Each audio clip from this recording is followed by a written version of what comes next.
Bienvenue dans le French Ciné Club, un podcast qui parle de cinéma pour les apprenants de français langue étrangère. Je m'appelle Marion, je suis la fondatrice de l'école Clap Français. Chaque semaine, je t'emmène découvrir un film français pour booster ton français de manière naturelle, vivante et passionnante. Alors installe-toi confortablement, le film commence maintenant. Bonjour à tous, j'espère que vous allez bien et je vous emmène tout de suite dans le film de cette semaine qui est un peu différent de ce qu'on a l'habitude de voir, mais vraiment très intéressant. C'est un film de Laura Vandel, c'est un film belge et ça s'appelle Un monde. Vous pouvez le voir en ce moment sur France.tv. Alors, Un monde, c'est un film qui se passe complètement en immersion dans une école. On suit Nora, cette petite fille ici, qui vient juste de commencer l'école. Elle a l'air assez grande. Je pense que l'école commence un peu plus tard, donc en Belgique qu'en France. Et en fait, c'est sa première rentrée, donc elle arrive à l'école primaire. Et bien entendu, c'est quelque chose qu'elle vit de manière assez forte et c'est beaucoup de changements pour elle, non ? De passer du cocon familial à l'école. Heureusement pour elle, elle a son grand frère qui est déjà dans cette école, donc c'est un peu une ancre pour elle, c'est-à-dire qu'elle va pouvoir essayer de le suivre. En tout cas, c'est ce qu'elle espère, qu'il va un peu la protéger ou la guider, lui montrer un peu comment fonctionne cette école. Mais ça va pas vraiment se passer comme ça. Nora, elle va très vite prendre conscience de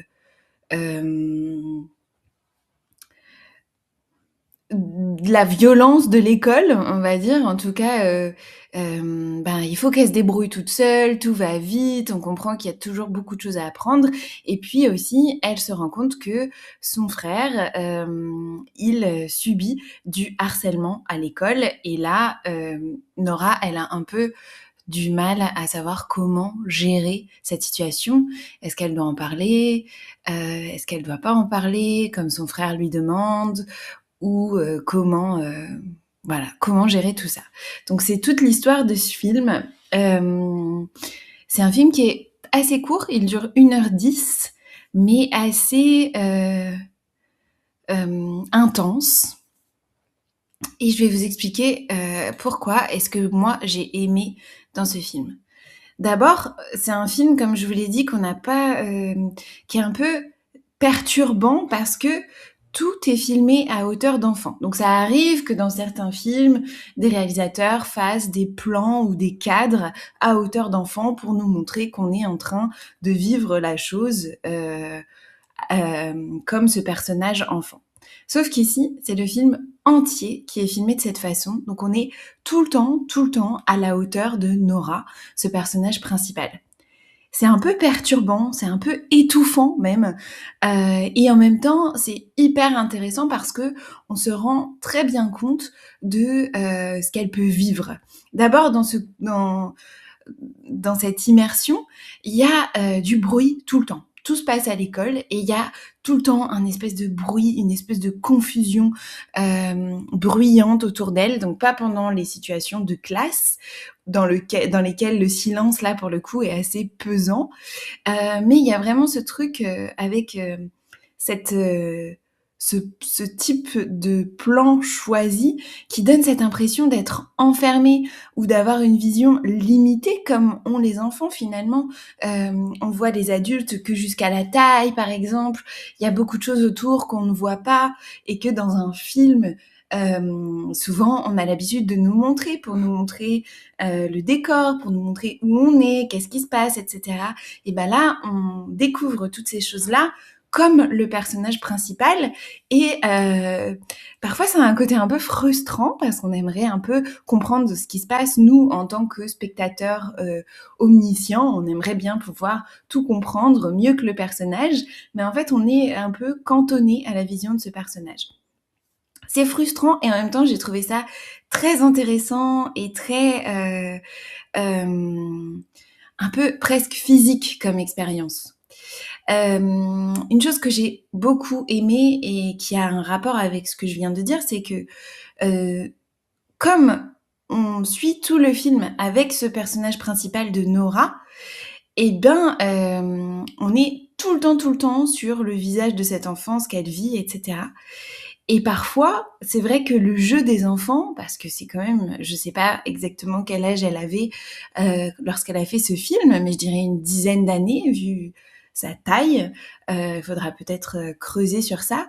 Mais son jeu est incroyable. Elle est impassible. Les émotions sur son visage, elle est vraiment dans ce personnage.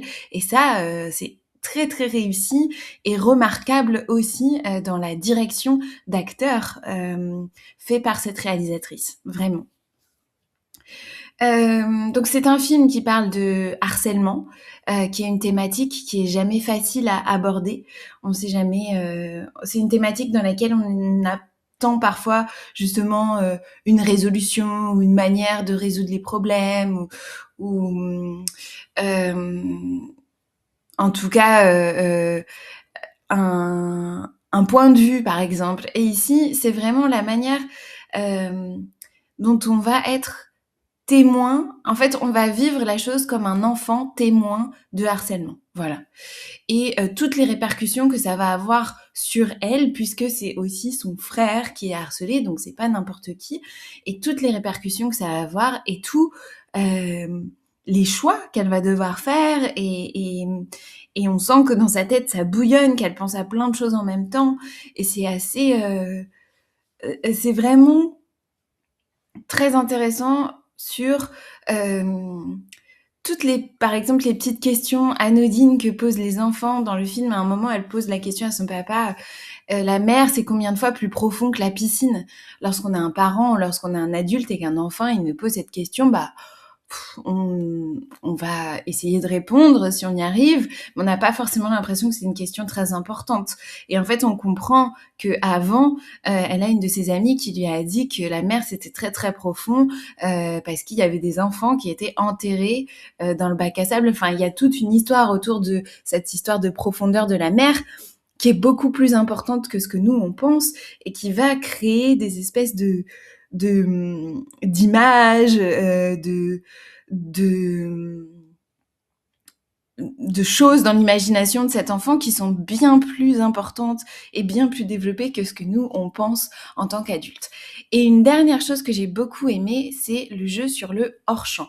Le hors-champ, c'est-à-dire toutes les choses qui ne sont pas dans le champ de la caméra, ça veut dire les choses qu'on ne voit pas à l'écran.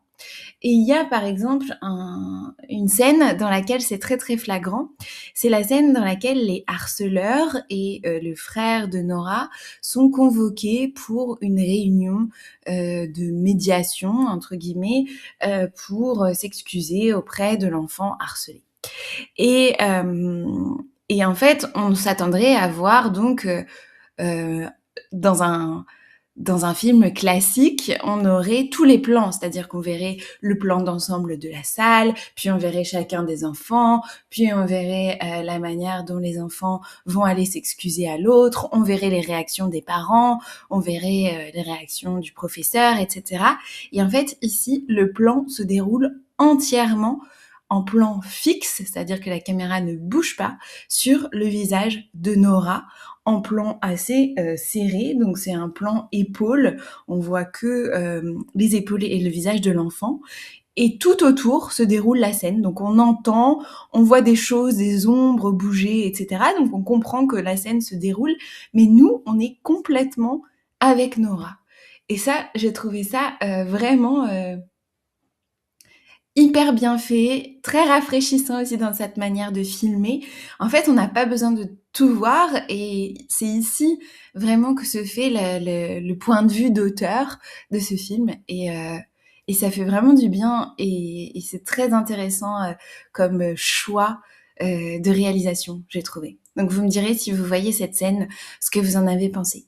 Dans le club, cette semaine, on va réfléchir un petit peu plus à tout ce qui est autour du harcèlement. On va en parler. Je vous ai préparé des articles, je vous ai préparé une vidéo aussi. Et puis, vous allez voir tout le vocabulaire autour de ça. Malheureusement, c'est quelque chose qui est très présent en France, même s'il y a encore beaucoup, s'il y a des choses qui sont mises en place pour essayer de remédier ou de prévenir ou ce genre de choses. Malheureusement, c'est quelque chose qui arrive encore. Et il y a quelques semaines encore, une jeune fille s'est suicidée dans un lycée en France parce qu'elle subissait du harcèlement. Donc malheureusement, c'est encore une réalité qui est vraiment présente et à laquelle on n'a pas encore trouvé de solution. Et je trouve que ce genre de film montre aussi que on peut pas en tant qu'adulte laisser aux enfants la responsabilité de raconter, d'expliquer, de de rapporter ce genre de situation. On a aussi une grande part de vigilance et une grande part d'éducation autour de ça, parce que c'est une des choses sur lesquelles il n'y a pas assez de vocabulaire présent. Par exemple, ici, Nora, elle sait pas comment décrire ce qui se passe. Elle va dire qu'on tape son frère ou ce genre de choses, mais elle n'a pas le mot harcèlement qui, pour les adultes, serait un déclic assez fort. Et je lisais aussi un article que je vais vous partager dans le club sur une psychologue qui parle de ce film et qui disait que en français, on n'a pas énormément en fait aussi de vocabulaire pour décrire ça, alors qu'en anglais, on en a un peu plus, ou en tout cas, on a plus de niveau en tout cas. Par exemple, en anglais, on va dire bullying pour tout ce qui est le harcèlement scolaire et harassment pour tout ce qui est du harcèlement au travail, par exemple.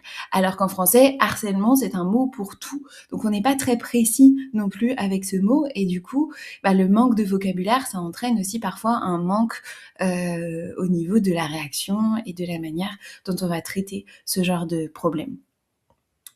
Voilà, donc on va en parler un peu plus longuement dans le club. Les questions que pose ce film, c'est bien sûr, ça montre en tout cas que l'école, c'est vraiment l'apprentissage de la société, la manière dont on va se comporter entre nous. Je pense aussi notamment à ces petites phrases d'enfants dont on sait clairement qu'elles viennent des parents. Par exemple, il y a une des amies de Nora dans le film qui parle de racisme, qui parle des chômeurs, qui sont des gens qui font rien.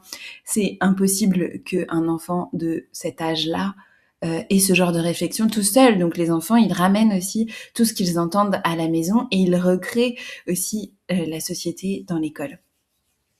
Donc on y parle bien sûr de la gestion du harcèlement scolaire. Il y a aussi un passage où on comprend que des fois pour s'en sortir, les victimes deviennent bourreaux. C'est quelque chose de très fréquent et il dit même à sa sœur, tu préfères que c'est moi qu'on tape. Donc lui, il va commencer à taper les autres, quelque chose qui arrive très fréquemment dans énormément de situations de violence et de harcèlement. Et puis, comme on disait tout à l'heure, les adultes n'ont pas la même perception que l'enfant. Et je trouve que ce qui est aussi très intéressant dans ce film, et c'est quelque chose qui est rarement montré, en fait, parce que on est des adultes et on vit dans un monde d'adultes, mais et c'est rare, je trouve aussi dans la francophonie, peut-être plus que dans d'autres pays, c'est vraiment cette violence, cette rupture qui est créée par l'entrée à l'école. C'est quelque chose de très